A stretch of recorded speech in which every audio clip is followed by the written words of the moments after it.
The process of separating petroleum into usable fractions by fractional distillation is called refining of petroleum. अब जब petroleum की refining की जाती है तो उसमें क्या होता है, पेट्रोल को सेपरेट करते हैं तो उसमें हमें यूजेबल फ्रैक्शंस मिलते हैं, यानी कि प्रोडक्ट्स मिलते हैं जिन्हें हम फ्रैक्शंस कहते हैं. तो वो हमें कौन सी प्रोसेस से मिलते हैं? Fractional distillation of petroleum.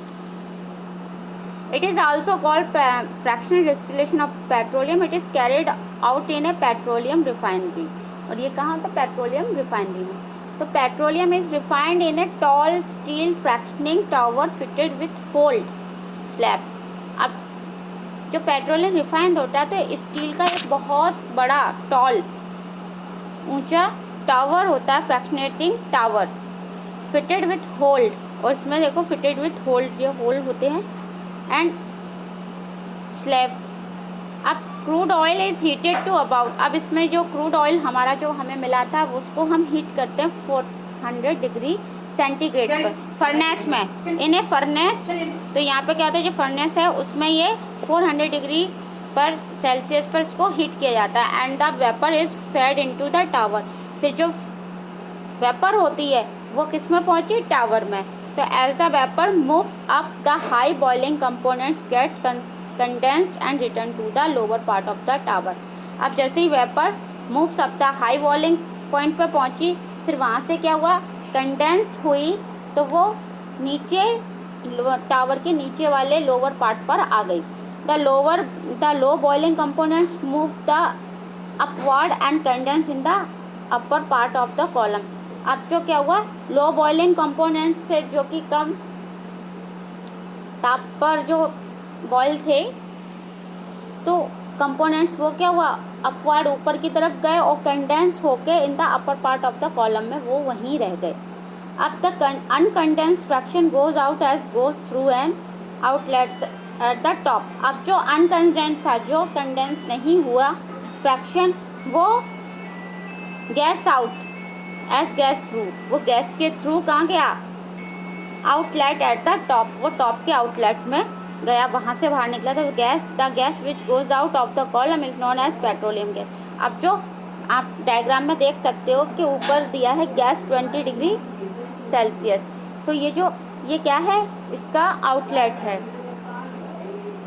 तो ये अब इसमें क्या हुआ, जब ये गैसेस प्रोडक्ट निकल रहा है तो इसी को हम कहते हैं petroleum gas. The least volatile fraction of petroleum is collected from N outlet at the bottom of the column. और जो बाकी जो थे लीस्ट वॉलाटाइल, जो कम उस पर वाष्पीकृत हुए, तो वो कहाँ गए फ्रैक्शंस? वो प्रोडक्ट्स कहाँ गए? बॉटम पर. वो बॉटम पे जाके इकट्ठे हो गए. तो various fraction each having different boiling range. अब जितने भी जो अलग अलग प्रकार के हमें फ्रैक्शंस मिले, जो प्रोडक्ट्स मिले, वो बॉइलिंग उनकी जो रेंज थी वो अलग अलग थी, सबकी डिफरेंट थी. और are removed from the outlet at different height of the tower as shown in the figure. और फिगर में आप देख रहे होगे कि वो जो फ्रैक्शंस थे वो अलग अलग, उनके बॉइलिंग पॉइंट्स थे, बॉइलिंग रेंज थी, वो अलग अलग थे. वो उसी अनुसार अकॉर्डिंग उसी पे अपने सेटल हो गए. अब various fraction obtained during the refining of petroleum and there uses. अब हमें फ्रैक्शंस जो मिले, तो नेम ऑफ फ्रैक्शंस फर्स्ट मिला हमें petroleum gas up to 4 degree Celsius पर. इसकी बॉइलिंग रेंज क्या है? Up to 40 degree Celsius. और नंबर ऑफ कार्बन और एटम्स के 1 to 4 इसमें नंबर ऑफ कार्बन एटम्स हैं. इसका यूज़ होता है as a domestic fuel for producing carbon black. Second पे मिला हमको पेट्रोल एंड लाइट नैफ्था. इसकी बॉइलिंग रेंज है 40 degree Celsius to 170 degree Celsius. इसमें जो नंबर ऑफ कार्बन एटम्स है वो 5 to 10 है. As a fuel for automobiles, as a solvent for dry cleaning. इसका जो यूज़ होता है, इसको फ्यूल एज ऑटोमोबाइल्स में से फ्यूल्स के रूप में यूज़ करते हैं, और as a solvent for dry cleaning में इसको यूज़ किया जाता है. कैरोसिन थर्ड पर 170 degree Celsius to 250 degree Celsius. Number of carbon atoms 10 to 12 as a domestic fuel and aluminium. Fourth diesel 250 degree Celsius to 350 degree Celsius. Number of carbon atoms 13 to 15 as a fuel for trucks, buses, railway engines, water pumps and generators. Fifth number, fuel oil 350 degree centigrade to 400 degree Celsius, 15 to 18 number of carbon atoms used as an industrial fuel for boiler and furnace. अब 6 number पे जो residue, अब जो बचा lubricating oil, इसमें number of carbon है 17 to 20 और paraffin wax इसमें है 20 to 30 as a lubricant for machines use जो है for making candles, shoe polish and grease for making roads, और इसमें जो बचा asphalt for making roads. Petroleum product used as fuel, petroleum gas, petrol, kerosene, diesel, fuel oil. अब जो petroleum products जिन्हें हम फ्यूल के रूप में यूज़ करते हैं तो कौन से हैं? Petroleum gas, petrol, kerosene, diesel और फ्यूल ऑयल. और petroleum product are not used as fuel, जिन्हें हम फ्यूल के रूप में यूज़ नहीं करते, वो हमें क्या मिले? Petroleum ether, lubricating oil, grease, petroleum jelly, paraffin wax और pitch. Natural gas and compressed natural gas, जिसे हम सीएनजी कहते हैं, उसका फुल फॉर्म है compressed natural gas. Natural gas क्या था? Gaseous mixture of lower hydrocarbon which occurs deep inside the earth either alone or covering the crude oil in an oil field is called natural gas. Gaseous mixture of lower, कम hydrocarbons होती हैं उनका जो gaseous mixture होता है विच occur, जो हमें कहाँ मिलता है? इनसाइड अर्थ, पृथ्वी के अंदर और अर्थ के अंदर, and either alone or covering, या तो ये हमें अकेला मिलेगा या फिर कवरिंग होता क्रूड ऑयल की इस पर क्या होगी? कवरिंग होगी, लेयर होंगी इन्हें ऑयल फील्ड या तो ऑयल फील्ड में, तो इस कॉल्ड नेचुरल गैस, इसे हम कहते हैं natural gas. Natural gas mainly consist of methane, और जो नेचुरल गैस होती है उसमें क्या पाया जाता है? Methane. Natural gas is an ideal fuel, और ये एक अच्छा ईंधन के रूप में से यूज़ किया जाता है. It burn with A blue smokeless flame, जब इसको आप जलाते हो तो इसमें स्मोकलेस, इसमें धुआं नहीं निकलता, और ब्लू कलर की फ्लेम जो उससे ज्वाला जो निकलती है लौ, वो ब्लू कलर की होती है. It does not leave ash after burning, इसको जलाने पर राख नहीं होती. It has a high calorific value, और इससे इसकी जो हीट प्रोड्यूस की जो कैपेसिटी है, हाई क्लोरोफिक वैल्यू है, वो हाई है, about 55 kg joule gram. Uses of natural gas, अब नेचुरल गैस के use, natural gas can be used as a domestic and industrial fuel, इसको डोमेस्टिक और इंडस्ट्रियल फ्यूल के ये यूज़ किया जाता है. For obtaining hydrogen on industrial scale, और इसको ऑब्टेनिंग हाइड्रोजन ऑन, इससे जो हाइड्रोजन है उसको हम इंडस्ट्रियल स्केल के यूज़ करते हैं. फॉर मैन्युफैक्चरिंग कार्बन ब्लैक, और इससे क्या होता है? कार्बन ब्लैक बनाने में इसका यूज़ होता है. Carbon black is used in rubber industry, जब कार्बन ब्लैक जो है उसको रबर इंडस्ट्री में यूज़ किया जाता है. और as a reinforcing agent, strengthening agent, मतलब रेनफोर्सिंग यानी स्ट्रेंथिंग एजेंट के रूप में इसको यूज़ करते हैं. For example carbon black is used in tyres and tubes of automobiles, जो हमारे ऑटोमोबाइल्स होते हैं उनमें कार्बन ब्लैक जो है उनके टायर्स और ट्यूब्स बनाने में यूज़ होता है. As the raw material for manufacturing petrochemical and fertiliser, और कच्चे पदार्थ के रूप में इसका यूज़ पेट्रोकेमिकल और फर्टिलाइजर्स में होता है. In India natural gas has been found in, और हमारे भारत में नेचुरल गैस कहाँ पाई जाती है? त्रिपुरा, राजस्थान, महाराष्ट्र एंड द कृष्णा और गोदावरी के डेल्टाज में. Compressed natural gas CNG, natural gas can be compressed under high pressure to obtain compressed natural gas. जो नेचुरल गैस है कैन बी कंप्रेस्ड, उसको हाई टेम्परेचर पे जब कंप्रेस्ड किया जाता है तो हमको क्या मिलता है? सीएनजी, यानी कि compressed natural gas. The CNG can be easily transported through pipeline, और हम इसको इजीली ट्रांसपोर्ट कर सकते हैं पाइपलाइंस के थ्रू. तो CNG is now being used as a fuel for automobiles, और सीएनजी जो है उसको हम ऑटोमोबाइल्स में फ्यूल के रूप में यूज़ करते हैं, जैसे car, buses, scooter etcetera on burning CNG does not produce any smoke, जलने पर CNG में से कोई धुआं नहीं निकलता है। तो its products on burning are carbon dioxides and water. और इसके जो प्रोडक्ट्स हैं, इट्स प्रोडक्ट ऑन बर्निंग, जब ये जल बर्न होती है तो इस पर जो प्रोडक्ट्स हमें मिलते हैं वो क्या है, carbon dioxide and water.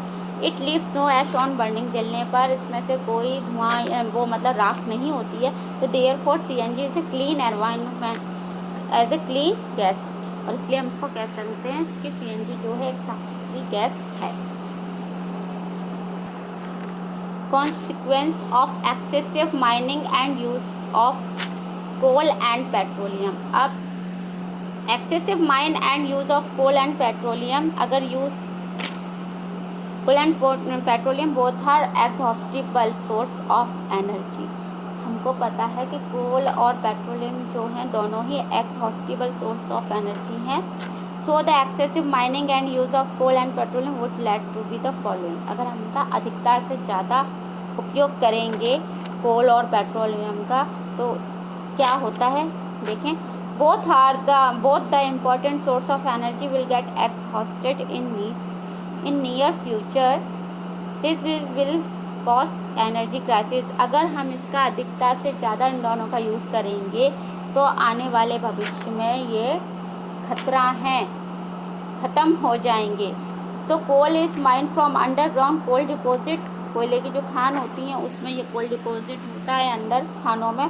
And excessive mine of coal will create a large hollow space. अगर हम इसका अधिकता से ज़्यादा यूज़ करेंगे तो क्या होगा, कोल माइने वो खोदी जाएंगी, खाने जो होती हैं, तो उसमें क्या होता है, पृथ्वी के अंदर एक बड़ा सा हेलो स्पेस यानी कि होल हो जाएगा। And as a result of this ये क्या, लैंड में collapse leading to minor earthquake, और ये कारण होगा भूकंप का। Petroleum occurs at much greater depth inside the earth. Petroleum भी हमें कहाँ मिलता है, डेप्थ अंदर था यानी अर्थ की गहराई में।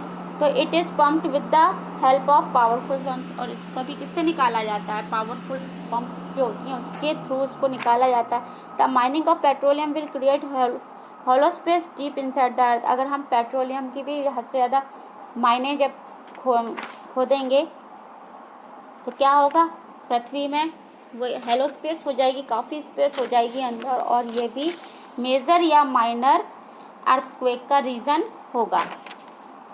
तो coal and petroleum, petrol, diesel, kerosene etc. on burning produce carbon dioxide, carbon monoxide, oxides of nitrogen and sulfur, vapor of unburnt hydrocarbon and smoke। जब पेट्रोल, डीजल और केरोसिन एक्सेट्रा ये जब ऑन बर्निंग जब ये जलते हैं तो produce करते हैं carbon dioxide, carbon monoxide, oxides of nitrogen यानी नाइट्रोजन, सल्फर और के ऑक्साइड्स, और वेपर ऑफ अनबर्न यानी कि जो इनसे भापें निकलती हैं तो वो हाइड्रोकार्बन्स, अनबर्न जो हाइड्रोकार्बन्स होते हैं उनकी भाप, और स्मोक यानी उनका धुआं इनसे प्रोड्यूस होता है। Carbon dioxide release of excessive amount of carbon dioxide will give rise to the greenhouse effect। अगर अधिकता से ज़्यादा मात्रा में कार्बन डाइऑक्साइड रिलीज़ होगी तो क्या होगा, जो हमारा ग्रीन हाउस है उसको इफेक्ट पहुंचेगा। Due to the greenhouse effect temperature on the earth will high. जब ग्रीन हाउस इफेक्टेड होगा तो अर्थ का जो टेम्परेचर है, तापमान है, वो बहुत हाई होगा। And the polar ice well melt. तो जब टेम्परेचर हाई होगा तो क्या हो जाएगा, गर्मी बढ़ेगी, और जो हमारे पोलर रीजन पे जो आइस है वो मेल्ट होगी, और मेल्ट होने से क्या होगा, this will cause flooding of laying areas, और ये बाढ़ों का कारण बनेगी। The rise in temperature on the earth will affect monsoon and pattern of crop cultivation। और इससे मानसून भी अफेक्ट होगा, और जो क्रॉप कल्टीवेशन है उनको तो उन पर वो भी बिगड़ जाए, उनका भी जो रूटीन है फसलों का वो भी बिगड़ जाएगा। वो भी से इफेक्ट होंगी। अब carbon monoxide is highly poisonous gas. Carbon monoxide कैसी है? बहुत ही जहरीली गैस है। When inhaled it combines with haemoglobin. अगर जब ये हम सांस लेते हैं और ये हमारे हेमोग्लोबिन कंबाइन हो जाए तो as a result haemoglobin can not carry oxygen.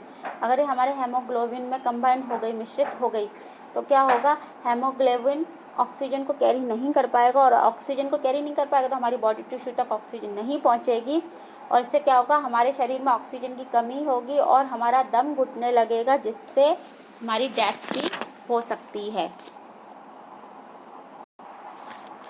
Oxide of sulphur and nitrogen, these gases cause respiratory problem. अब ये जो गैसेज हैं, जो सल्फर और नाइट्रोजन के ऑक्साइड्स हैं, जो कि प्रोड्यूस होते हैं जब पेट्रोलियम, कैरोसिन और डीजल बर्न होता है, तब ये गैसेस जो हैं, ऑक्साइड्स हैं, ये प्रोड्यूस होते हैं। तो ये गैसें क्या हैं? ये है रेस्पायरेटरी को इफेक्ट करती हैं।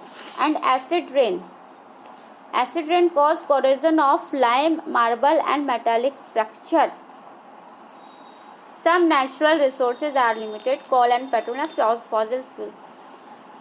जो हमारे कोल और पेट्रोलियम्स हैं वो क्या है? फॉसिल फ्यूल्स हैं, क्योंकि ये क्या होता है? जो डेड लिविंग जो ऑर्गेनिजम्स होती हैं उनके किससे अवशेष यानी रिमेन्स जो बच जाते हैं, उस पर क्या होता है? सैंड और क्ले की लेयर टू लेयर होती रहती है। उसके बाद इनका डिकम्पोजिशन होता है in the absence of air, high temperature and high pressure.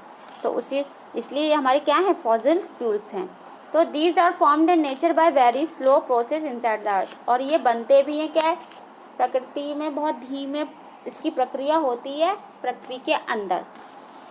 तो it consume at a rate faster than the rate at which these are formed in nature, thus these will get exhausted very soon. अगर हम इनको सुरक्षित नहीं रखेंगे, इनको conserve नहीं करेंगे, तो ये जल्दी से क्या होंगे? ख़त्म हो जाएंगे। तो this will get exhausted very soon. तो as per present estimate the existing petroleum reserve might get exhausted in the next 50 years. हद से ज़्यादा उपयोग करेंगे, जल्दी ख़त्म होंगे। ज़्यादा से ज़्यादा कितना चलें? 50 साल। तो coal deposit might last for another 150 to 200 years. तो this would lead to the energy crisis. इसके बाद क्या हो जाएगा? एनर्जी क्राइसिस हो जाएगा, जो हमारी ऊर्जा उसके लिए खतरा। तो therefore we must take proper step to conserve this natural resources. इसलिए हमें इनके लिए एक प्रॉपर स्टेप्स लेनी होंगी, रूल्स बनाने होंगे इनको कंजर्व करने के लिए। The petroleum conservation research association यानी PCRA as given the following suggestion. जो PCRA संस्था है हमारी, जो कि पेट्रोलियम कोल को रिजर्व करती है, तो उन्होंने कुछ सजेशन यहाँ पर दिए हैं, जैसे सेव पेट्रोलियम फॉर फ्यूचर। हम अपने पेट्रोलियम को अगली नेक्स्ट जनरेशन तक के लिए, अपने फ्यूचर के लिए कैसे कंजर्व करके रखें। तो drive at constant and moderate speeds. जो हम व्हीकल्स चलाते हैं उनको कांस्टेंट और मॉडरेट स्पीड्स पे चलाना चाहिए। Do not use accelerator quite often. Accelerator का यूज़ नहीं करना चाहिए। अगर आप जेब्रा क्रॉसिंग पे खड़े हैं तो उसको बंद कर दें, पर एक्सीलेटर यूज़ ना करें। Switch off the engine at traffic lights और when you have to wait for someone. अगर आप किसी का वेट कर रहे हैं, आप ट्रैफिक लाइट्स पर खड़े हैं, तो अपने इंजन को ऑफ करके रखें। Maintain correct tyre pressure. हमेशा टायरों में जो हवा होती है उसको मेंटेन करके रखें, ना कम ना ज़्यादा। Get your vehicle service at regular interval. और एक निश्चित अंतराल पर रेगुलर अपने जो व्हीकल्स होते हैं, जो वाहन होते हैं, उनकी सर्विस करानी चाहिए।